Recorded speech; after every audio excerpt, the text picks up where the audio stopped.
Hello दोस्तों, आपका आपके यूट्यूब चैनल पर स्वागत है। जो कि आपकी क्लास का टॉपिक है न्यू एजुकेशन पॉलिसी, यानी कि जिसको कि हिंदी में नई शिक्षा नीति भी बोलते हैं, जो कि 2020 में लाई गई। न्यू एजुकेशन पॉलिसी जो कि 29 जुलाई 2020 में क्या लॉन्च की गई। वह इस स्कीम का क्या नाम था? न्यू एजुकेशन पॉलिसी, यानी कि नई शिक्षा नीति 2020। वह इस स्कीम का मेन ऑब्जेक्टिव क्या था कि एजुकेशन सिस्टम में रिफॉर्म करना, यानी कि सुधार करना। जो भी नई शिक्षा नीति का मेन पर्पज क्या था कि पुरानी वाली शिक्षा नीति को, पुरानी वाली एजुकेशन सिस्टम को चेंज करना। वह अब हम देखते हैं इस मिनिस्ट्री का क्या नाम था। Ministry for human resource development, जो कि MHRD भी बोलते थे। वह गवर्नमेंट ऑफ इंडिया यानी कि भारत सरकार के द्वारा यह मिनिस्ट्री शुरू की गई थी। 1968 में क्या हुआ कि न्यू एजुकेशन पॉलिसी में पहली बार सुधार किए गए, इम्प्रूव किया गया। 1986 में थोड़ा बहुत इम्प्रूवमेंट किया गया था। वह 2020 में क्या हुआ कि न्यू एजुकेशन पॉलिसी 2020 में कंप्लीट तरीके से क्या हुआ, इम्प्रूवमेंट कर दिया गया। अब हम देखते हैं कि MHRD को क्या बोलते हैं? मिनिस्ट्री ऑफ एजुकेशन, यानी कि शिक्षा मंत्रालय के नाम से जाना जाता है। वह 10+2 जो कि क्या था, पुराने नियमों पर क्या था, बेस था, न्यू एजुकेशन पॉलिसी थी। वह इसकी जगह पर, किसकी जगह पर, 10+2 की जगह पे 5+3+3+4 को क्या है, लागू किया जाएगा। और क्या हुआ न्यू एजुकेशन पॉलिसी में? स्ट्रीम को क्या कर दिया गया, खत्म कर दिया गया। स्ट्रीम का मतलब क्या? कोई भी कोर्स, जैसे कि BA, BSc, BCom। अब हम देखते हैं कि मल्टीपल एंट्री कर सकते हैं।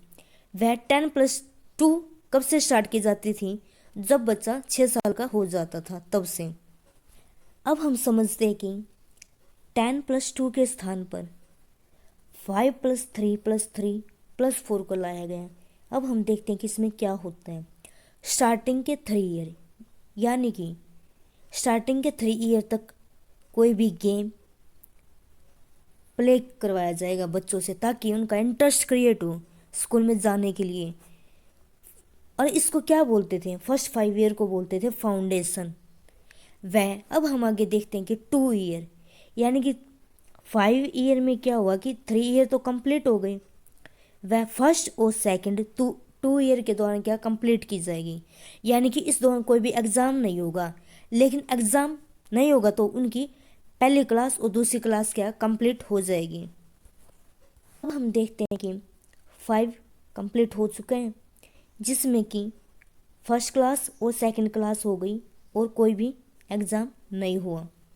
वह अब हम देखते हैं कि 3 ईयर के दौरान क्या होगा, जिसमें कि थर्ड और फोर्थ और फिफ्थ क्लास कंप्लीट हो गई, यानी कि इसमें एग्ज़ाम स्टार्ट हो जाएंगे। वह इसमें एक्टिविटी के साथ साथ स्टडी भी करवाई जाएगी। वह इस दौरान क्या होगा कि परीक्षाएं ली जाएंगी, जो कि लैंग्वेज, यानी कि उनको शिक्षा अपनी लैंग्वेज में की जाएगी। जैसे कि हरियाणा वालों को हरियाणवी लैंग्वेज में पढ़ाया जाएगा, हरियाणवी भाषा में, और महाराष्ट्र वालों को मराठी लैंग्वेज में, मदर लैंग्वेज या फिर लोकल लैंग्वेज। वह कोई भी राष्ट्रीय लैंग्वेज भी ले सकते हैं। वह अब हम देखते हैं कि मिडल स्टेज, यानी कि जिसमें 6, 7 व 8, 5 को हमने कर लिया, 3 को हमने कर लिया। वह जो कि 3 क्या है, अब हमें देखना है कि इसमें क्या होगा, जिसमें कि 6, 7 व 8 क्लास को शामिल किया गया है। यानी कि एक तो कंप्यूटर कोड करवाया जाएगा। वह ओकेशनल मतलब है कि प्रैक्टिकल करके दिखाया जाएगा, यानी कि उनको प्रैक्टिकल करने का, कोई भी वर्क करने का मौका मिलेगा। वह इसमें क्या है कि आर्ट्स भी ले सकते हैं और मैथ भी ले सकते हैं, यानी कि अपनी इच्छा के अकॉर्डिंग कोई भी सब्जेक्ट ले सकते हैं। वह इसमें इस लैंग्वेज के साथ साथ, यानी कि आर्ट्स, मैथ्स, साइंस सब्जेक्ट के साथ साथ इंडियन लैंग्वेज भी ले सकते हैं, यानी कि अगर उनकी इच्छा है कि अगर वो पढ़ना चाहे तो संस्कृत लैंग्वेज या फिर हिंदी लैंग्वेज भी पढ़ सकते हैं अपनी मर्जी के अकॉर्डिंग। वह ओकेशनल में क्या होगा कि जैसे ये प्रैक्टिकल हमने किया है, तो इसमें कोई भी लड़की अगर उसकी इच्छा है कि भाई उसको सिलाई करनी है या कोई और वर्क करना है, तो उसका क्या है कि ये नहीं है कि ये फिजूल होगा, नहीं, इसके मार्क्स भी मिलेंगे। वह अब हम देखते हैं कि सेकेंडरी स्टेज, जो कि कितने साल के लिए होंगे, 4 ईयर के होंगे, यानी कि 5 3 3 प्लस इनको तो हमने क्या कर लिया। अब हमें समझना कि 4 ईयर के दौरान क्या होगा, जिसमें 9 10 11 12 क्लासेस को शामिल किया जाएगा। अब हम देखते हैं कि इसमें कोई भी स्ट्रीम नहीं होगी, यानी कि कोई भी कोर्स नहीं होगा। ज़रूरी नहीं है कि कोई, यानी कि उसको जैसे कि 10th क्लास के बाद आर्ट लेनी ज़रूरी है, कॉमर्स लेनी ज़रूरी है, साइंस साइड नहीं। वो अपनी मन मर्जी के अकॉर्डिंग, यानी कि अपनी इच्छा के अकॉर्डिंग कोई भी सब्जेक्ट सेलेक्ट कर सकता है। अगर उसकी इच्छा है इकोनॉमिक्स पढ़ने की तो इकोनॉमिक्स ले सकता है, साइंस पढ़नी है तो साइंस भी ले सकता है, मैथ पढ़ने की है तो मैथ भी ले सकता है। कोई भी सब्जेक्ट यानी कि सेलेक्ट कर सकता है। मल्टीपल सब्जेक्ट चॉइस करने का उसको मौका मिलेगा। इससे क्या होगा, जो यानी कि क्रिएटिव थिंकिंग होगी, यानी कि उसकी क्रिएटिव थिंकिंग होने का मतलब वो कुछ भी सोच सकता है। वह ये नहीं है कि इस यानी कि 9th 10th व +1 व +2 में सेमेस्टर लागू होगा। ये नहीं है कि उसको 1 ईयर के क्या करने पड़ेंगे, एग्ज़ाम देने पड़ेंगे। सेमेस्टर ईयर लागू होने का मतलब उस पर बर्डन कम होगा। वह इस दौरान वह फॉरेन लैंग्वेज को भी सिलेक्ट कर सकता है। कोई भी लैंग्वेज अगर वो पढ़ना चाहे तो वो पढ़ सकता है। जैसे कि हम देखते हैं अब कि ग्रेजुएशन जो कि कितने साल की होगी, 4 ईयर की होगी, यानी कि BA BSc BCom को क्या ख़त्म कर दिया गया है। ख़त्म कैसे, अगर उसको मल्टीपल सब्जेक्ट करने की चॉइस है तो ये नहीं बोल सकते कि उसने BA की है या फिर सिर्फ BSc की है या BCom की है, नहीं, क्योंकि उसने डिफरेंट तरह के क्या लिए हैं, सब्जेक्ट लिए हैं। अब हम देखते हैं कि अगर फर्स्ट ईयर का उसने क्या है 1 साल कंप्लीट कर लिया, तो इस दौरान अगर उसने अपनी स्टडी को क्या कर दिया, छोड़ दिया, तो 1 साल कंप्लीट करने के बाद उसको क्या मिलेगा, सर्टिफिकेट मिलेगा। तो उसको क्या बोला जाएगा, ग्रेजुएशन सर्टिफिकेट। अगर वो 2 साल कंप्लीट करता है कोई भी स्टूडेंट तो उसको बोलेंगे ग्रेजुएशन डिप्लोमा। अगर वो 3rd ईयर यानी कि कंप्लीट करता है तो उसको क्या बोलेंगे, डिग्री बोलेंगे, यानी कि ग्रेजुएशन कंप्लीट कर ली, जो कि किस में हेल्प करेगी, जॉब में। यानी कि कोई भी अगर फॉर्म निकलते तो बोलते हैं कि ग्रेजुएशन होनी ज़रूरी है, तो उसके दौरान क्या करना पड़ेगा, ग्रेजुएशन कंप्लीट करने के लिए उसको 3 साल स्टडी करनी पड़ेगी।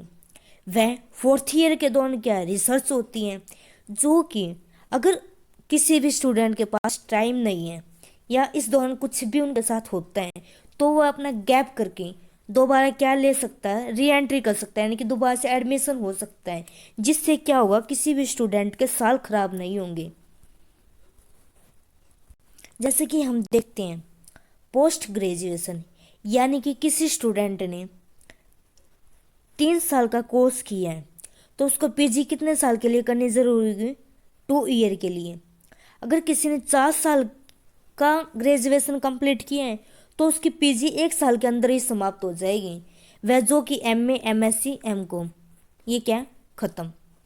MPhil को 2022 में क्या ख़त्म कर दिया जाएगा, यानी कि MPhil को 2022 के दौरान लागू ही नहीं होगी। वह PhD कितने साल की होती है, जो कि 4 साल के लिए होती हैं। वह अब हम क्या देखते हैं कि इसके पॉजिटिव इफेक्ट क्या होंगे न्यू एजुकेशन पॉलिसी के, जो कि शिक्षा में GDP का 6% इंक्लूड किया जाएगा। वह स्कूल फीस गवर्नमेंट क्या डिसाइड कर देंगे। ये नहीं है कि कोई भी स्कूल, कोई भी प्राइवेट स्कूल अपनी इच्छा के अकॉर्डिंग क्या पैसे लेगा, नहीं, उसका क्राइटेरिया डिसाइड होगा।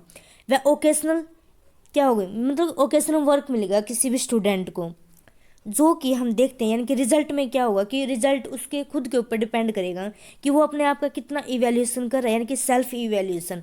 मार्क्स किस हिसाब से मिलेंगे कि एक तो सेल्फ इवैल्यूएशन या फिर फ्रेंड्स, जैसे कि फ्रेंड्स भी नंबर देंगे, वह टीचर भी क्या है मार्क्स देंगे, जिसके अकॉर्डिंग क्या होगा, रिजल्ट डिसाइड होगा। फ्रेंड्स कैसे डिसाइड करेंगे कि उसका बिहेव कैसा है। सेल्फ इवैल्यूएशन करने से क्या होगा कि उसमें कॉन्फिडेंस आएगा। वह टीचर देखेगा कि भाई स्टूडेंट का मतलब कि जो बिहेव है वो अच्छा है या बुरा है। ये सब क्या कि न्यू एजुकेशन पॉलिसी की क्या है, पॉजिटिव इवैल्यूएशन, यानी कि पॉजिटिव इफेक्ट पड़ेगा ऐसे। और नेगेटिव का मतलब क्या है कि इंग्लिश लैंग्वेज, यानी कि उसकी जो इंग्लिश लैंग्वेज अगर वो लोकल लैंग्वेज में पढ़ रहा है, मतलब कि मदर लैंग्वेज में पढ़ रहा है, तो इससे क्या होगा कि उसकी जो इंग्लिश लैंग्वेज है वो क्या है, कमज़ोर हो जाएगी, यानी कि इसका नेगेटिव इफेक्ट पड़ेगा।